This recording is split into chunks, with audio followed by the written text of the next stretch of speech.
po kayo dito kay Enteng Buting kasi talagang magagawa niya po yung mga side mirror na sila. So yan guys, Enteng Buting Garage here. Client natin, Toyota Vios Gen 3. So ito, side mirror issue. So yung client pala natin, nagpunta na siya sa ibang shop na nagre-repair daw ng side mirror. So ito yung ginawa. Ayan, nilagyan na siya ng tornilyo, pa ganyan. Aray ko po. Ito pala yung client natin.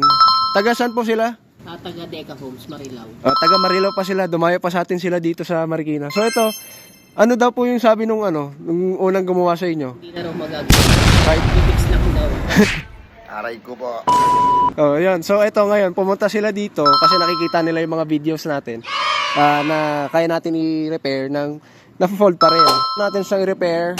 So ito, sabi nung unang gumawa, hindi na daw ma-re-repair ng kagaya dati. Di ba? Tama po. Hindi na daw magagawa. So, testing natin ngayon. Fold tayo. Oh. Oh. Ayaw, di ma.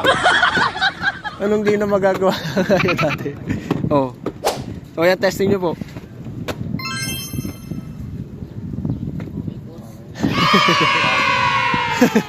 So yan, anong masasabi nyo po? Maganda. Okay, salamat. Punta po kayo dito kay Enteng Buting kasi talagang magagawa niya po yung mga side mirror na sila. So ayan, thank you po. So ayan, sa mga interested and gusto magpa-repair din ng mga gantong issue nyo sa kotse nyo, message nyo lang kami sa Facebook page namin. Enteng Buting Garage, located kami sa Marikina City. So yun lang, thank you.